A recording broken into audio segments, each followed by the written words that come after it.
Operating systems allow us to navigate through the files of a computer and to create, store, and execute commands. The dawn of Apple and the Mac operating system enabled computers to be used by average families, and the Windows era pushed that use even further. In this video, I'm going to explain how operating systems work, and I'm going to show you how to make your very own basic operating system.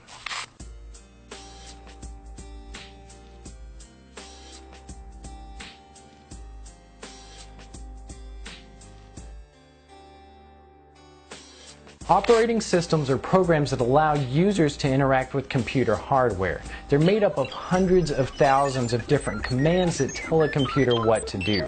These commands are known as a programming language. And while operating systems can be written in many different programming languages, for our operating system we're going to be using one called the assembly programming language.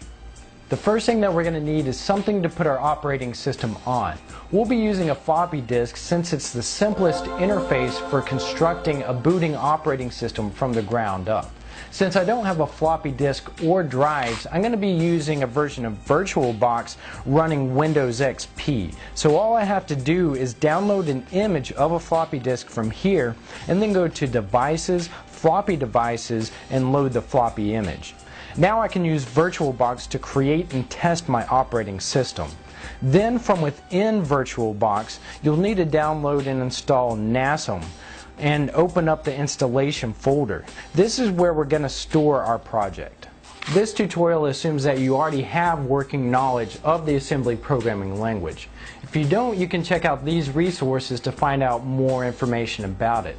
If you're watching this video thinking that you can write an operating system without putting any work or research into it, then you're going to be terribly frustrated and disappointed, because that's pretty much impossible.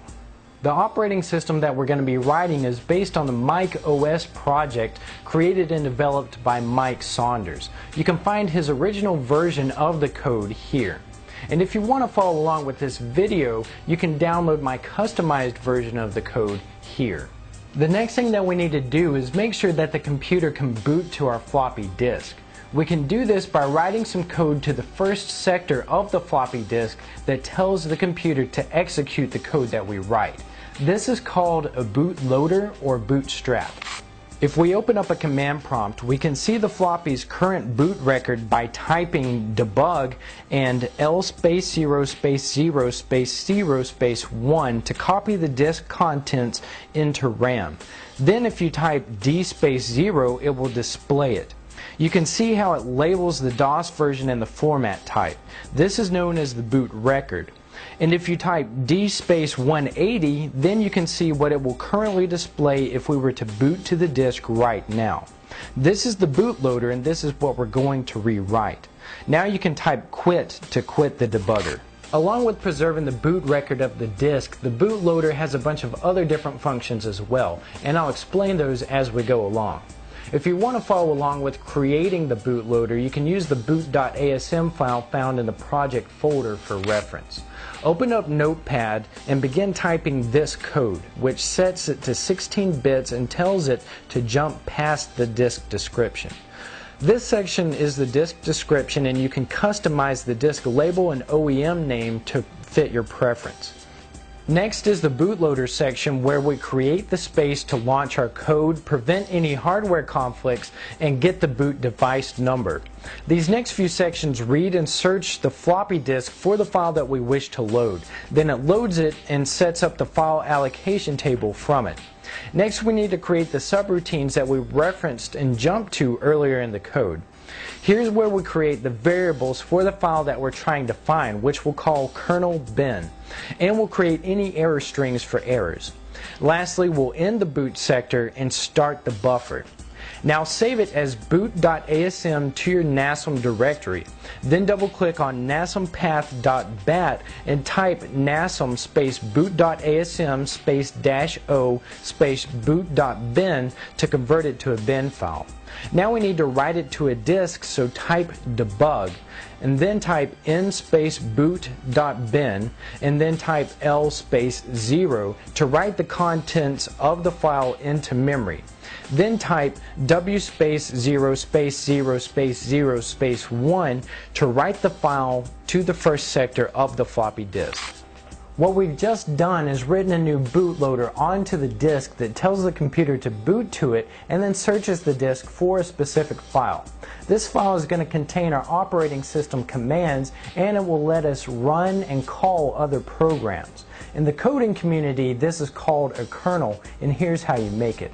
You can use the kernel.asm file from the project folder if you want to reference it and follow along.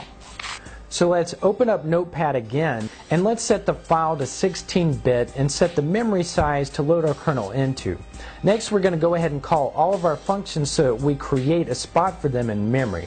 Now we're going to go ahead and start writing our main program. First, we're going to check for any hardware conflicts and set the text output settings, and then create a random number generator. Next, we'll search for a file called autorun.bin, and if that isn't found, we'll search for one called autorun.bas. After that, we'll set up a dialog box that prints our welcome message, sets the color, and asks the user if they want to continue. Here's the messages that were called using the code above, so you can change them to fit your own preferences. Now we'll create a main interface, set the color, get the files on the disk, and list their file names. Then if the user selects a file that ends in .bin, we'll execute that file. But we'll prevent the kernel from being executed, and we'll prevent any files that don't end in .bin or .bas from being executed. Next, we'll set the system time and date programs, and we'll list all the files that the kernel will use. These files are other assembly files that perform separate operations like keyboard functions, math functions, sound functions, and so on. We could go into that, but that would take way too much time. So for now, you can find all these files in the project folder in a folder called Features. So just copy that entire folder over to both the NASM directory and onto your floppy disk. The last thing that we need to do is compile the kernel and load it onto the floppy disk. So save this file as kernel.asm to the NASM directory. Then double click on nasmpath.bat and type nasm space kernel.asm space -o space kernel.bin. Then type kernel.bin space copy space ;kernel.bin to copy it to the floppy disk. Now when you restart VirtualBox, you should see your new operating system. You can view the contents of the disk and then select and run .bin files. If you want some fun programs that you can run using your operating system, if you look inside your project file, you'll find a folder named Programs. Just copy the contents of this folder over to your floppy disk. You'll find programs like a text editor, Hangman, Light Cycle Racing, and a file manager, and more, all written and provided by Mike Saunders. If you have any problems getting this to work, be sure to double check your code with the code provided in the project folder. Be sure to check out Tinkernut.com on Facebook and Twitter. Alright, that's it for this tutorial. For more, go to Tinkernut.com.